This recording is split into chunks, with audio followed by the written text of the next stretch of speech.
Hello everybody and welcome to this Tutor to You BTEC Tech Award Health and Social Care Component 3 paper walkthrough in 15 minutes.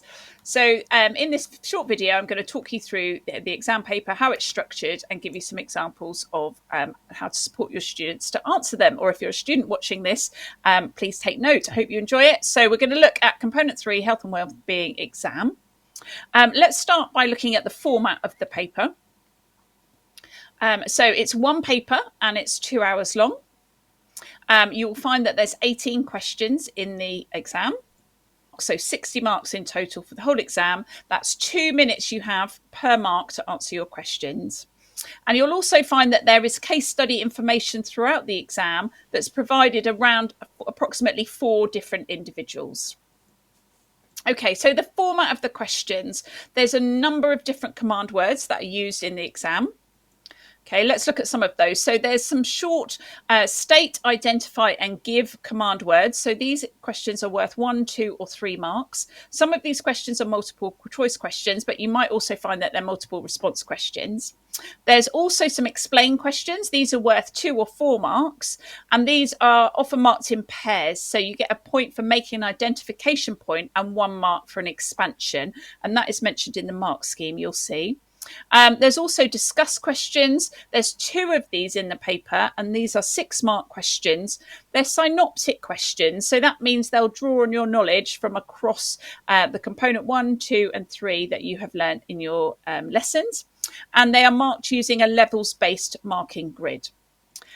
Finally, so there's your synoptic. It means use your knowledge from across the components. So that's the formats of the questions that you'll find in component 3. Here you might want to pause this slide and have a look at the exam question focus. So all the different questions and what the topics are that they focus on. We're going to look at a variety of these in this video. Okay, so let's have a look at some of the questions. So we'll start by looking at questions at the beginning of the paper. So these focus on the positive and negative effects of factors on health and well-being. Okay, so this is an example of a multiple choice question. So nice and easy, you just mark in the box. So you have to identify one lifestyle factor that can affect health and well-being, and you just tick which one is relevant. Okay, so example of a multiple choice, it's got an identify command word, really short and sweet. Make sure you're doing the right factor. So in this case, it's lifestyle. Okay, so you would be looking for substance misuse in this case. Another example below we have is identify 2 environmental factors that can affect health and well-being. So again, really short and sweet answer, but it's a multiple response question. So you're being asked for 2. So make sure you read the question carefully. And in this case, it's environmental. Okay, so you would want to be touching and marking on the screen housing needs and air pollution. Okay, and then you would get 2 marks. So they look quite straightforward on the face of it, but make sure you read the question really carefully. Okay, so an exam goal when you're answering an identify, state or give question, which are very short and sweet questions and often worth 1 or 2 marks, make sure you answer them briefly, either by ticking the box if they're multiple choice or multiple response, or with the short answer questions of state or give, there is space to write an answer. Okay. Read the question carefully and give what is specifically required. Okay, so if it's asking for a physical factor, don't talk about emotional or social. Even if you're accurate, you won't get the marks because you haven't read the question properly.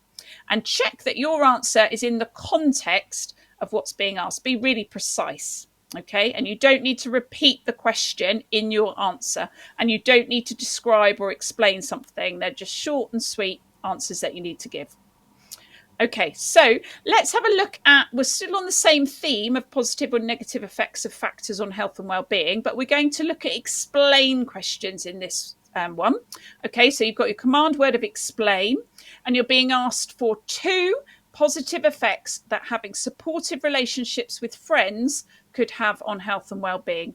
So note in the question, it's a positive effect. That could say in a different question, negative effect, or it might not specify, and then you could talk about either positive or negative. Okay, so in this case, the factor is supportive relationships with friends.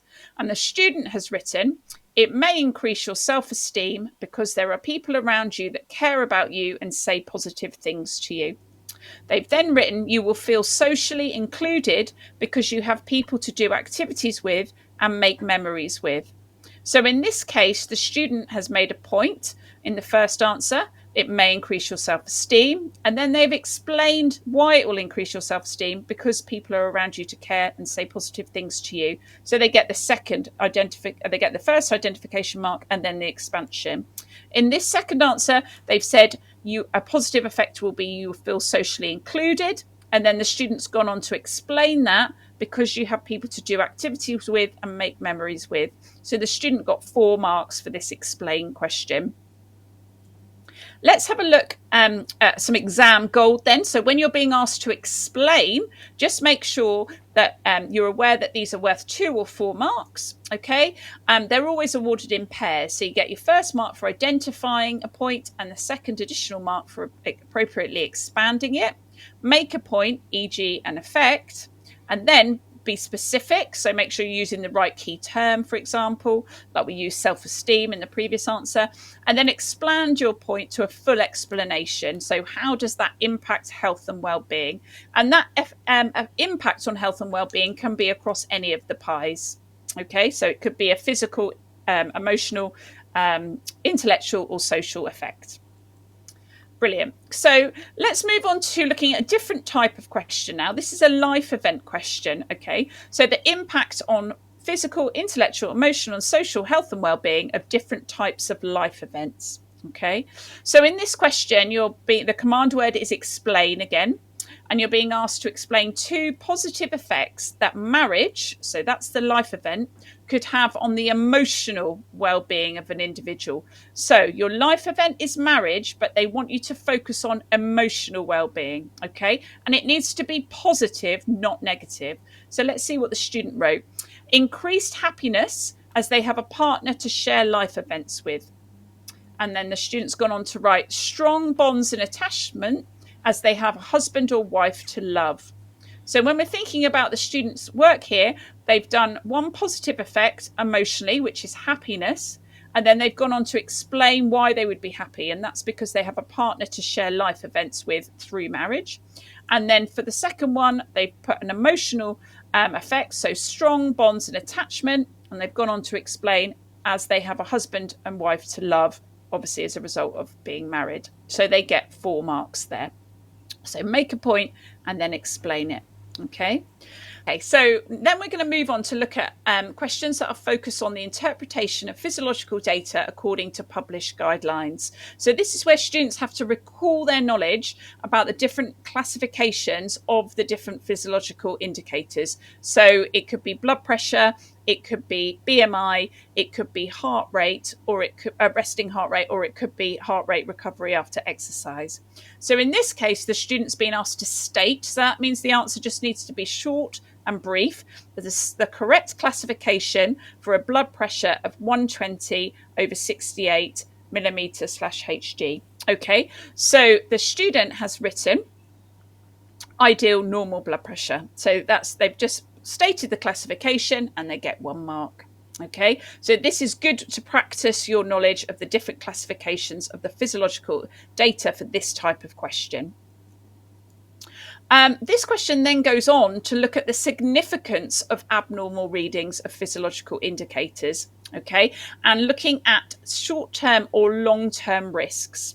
So you get a contextual statement here with a bit of case study information. So the Patrick nurse at the GP surgery informs Elizabeth that she has high blood pressure. Okay, so she has an abnormal reading of the physiological indicator blood pressure.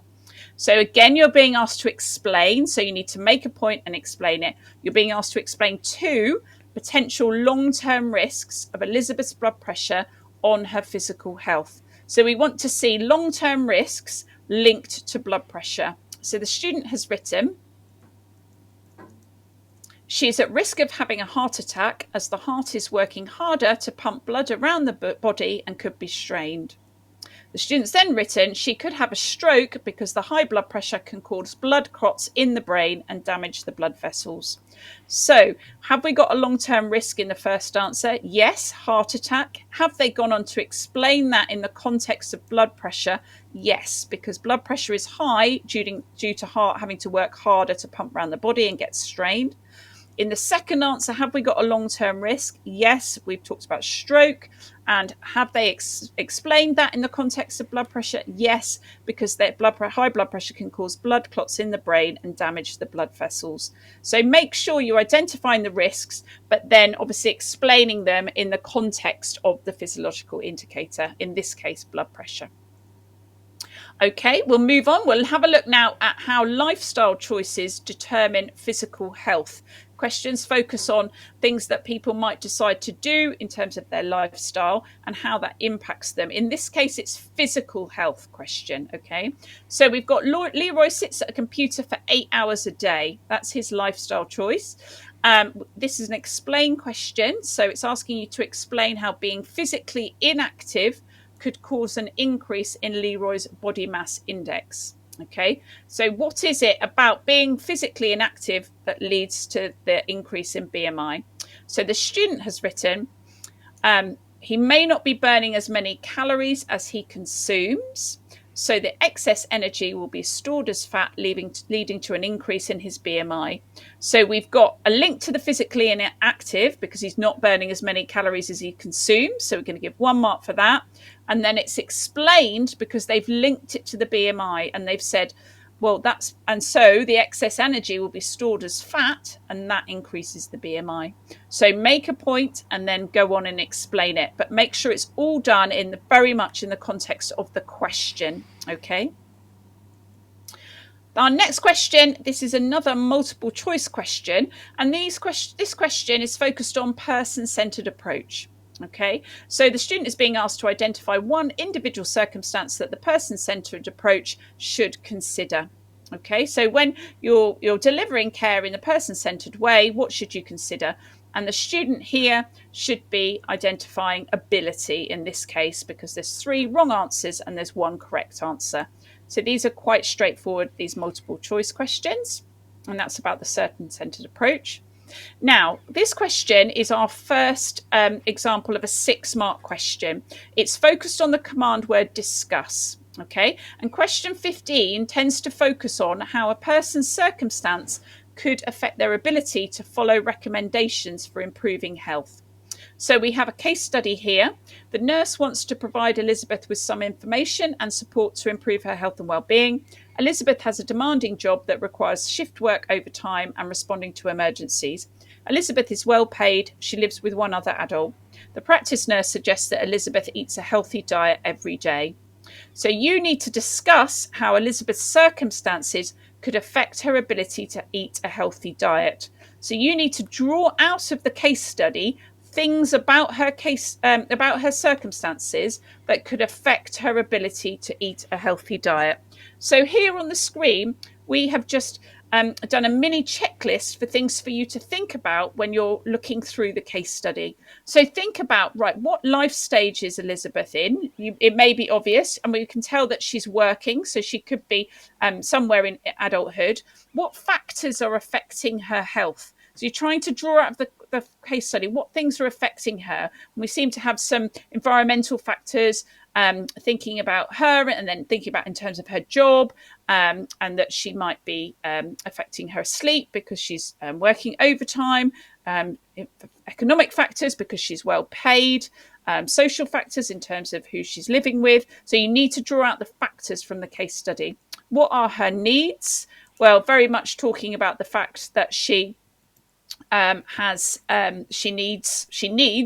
to follow a healthy diet. That appears to be her needs. And what sources of support does she have? Well, mainly from this, we know that she has the nurse, which is a formal source of support, who's providing her information. But she also lives with 1 other adult. They could potentially be a source of support. And she's also working, so you might think about her work colleagues as well.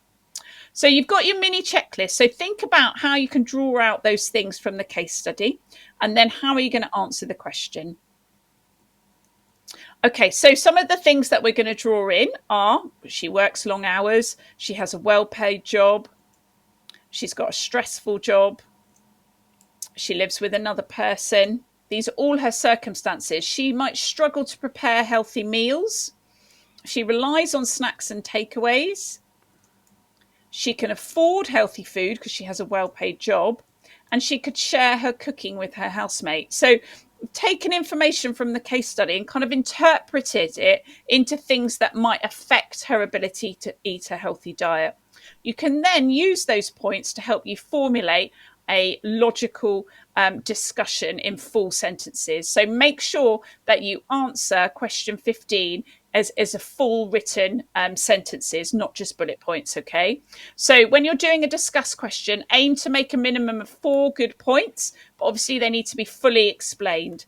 Link your points to the case study scenario, okay? Expand into a full explanation. So they should be written in sentences and potentially paragraphs as well, if you've got room. Consider alternative perspectives. So you might want to think about the positives and negative aspects of her circumstances, or his circumstances, or their circumstances. Create a logical and linked discussion showing how your points interrelate. Okay, so it should be written in a nice logical way, and try and use that lovely health and social care language and terminology that you've been learning. Okay, so let's have a look now at a 16A question that is the table, which focuses very much on recommendations and actions aimed at improving health and well-being. So you have another case study, okay, and you need to draw out of the case study information about the person like we've been doing. And this is asking you to complete the table by stating 3 actions the doctor could suggest that will improve Sonia's health and well-being. Okay, so you state the actions, and then you have to give 3 ways these actions could improve Sonia's health and well-being. Okay, so again, just highlight the questions that you're answering. We can see that Sonia has high blood pressure. She drinks 3 large glasses of wine every evening, and she frequently enjoys takeaway pizza, and she doesn't like exercise. So there's quite a few things there that we could draw upon to state actions about how she can improve her health and well-being. So let's have a look at how we could complete the table then. So we've got 3 actions that she could do. We're going to pull out, she could reduce her alcohol consumption. And the way that that could improve her health and well-being is then that would reduce the risk of alcohol-related cancers for Sonia. She could also increase her physical activity. That would then improve her health and well-being by reducing the risk of weight gain or obesity. And the last action that she could do is she could get professional support to monitor her blood pressure, and then that would reduce the risk of cardiovascular disease. So write your actions in the left-hand column, and then in the right-hand, say how those actions could improve the person's health and well-being. Okay, you don't need to write big, long answers, but you just need to be straight to the point in these types of answers and very specific. Brilliant. So, and then following on from that, you will carry on with the same person. In this case, Sonia, she's had a follow-up appointment with the doctor, and she's been given some details of a support group for helping reduce alcohol consumption. And she's also been given the contact details of the charity, the British Heart Foundation. So this is a question about support, either informal or formal. In this case, she's been asked explain, so that's make a point and explain it, 2 ways formal support could improve the health and well-being of Sonia. So with this one, make sure you're thinking, oh, does it say formal or does it say informal? There's some hints there in the case study of what formal support is. So that includes a case study or a charity. So the student has had a go at this question, and they have written, formal support can provide information and advice so she can make informed, healthy lifestyle choices, e.g. healthy living. And they've gone on to write, they can monitor her blood pressure so she knows whether her lifestyle changes are working. Okay, so in the first example, we've got a point of information and advice, and then they've gone on to explain how that can help improve her health and well-being. In the second point, we've got an example of monitor her blood pressure, because that could be formal. So you could talk about any formal sources of support, not just those highlighted in the case study, so she knows whether her lifestyle changes are working. Okay, so make the point and then go on to explain it. And then we have question 17A, which is focused on barriers and obstacles. 17A is the barriers, 17B is the obstacles. We have a different person in the case study. Okay, we've got Reem. She lives on the outskirts of a large city. She's recently moved to the UK and has limited English Reem has a vision impairment. She cannot drive, but there is a bus and tram network in the city. Reem wants to join a healthy living group in the city centre.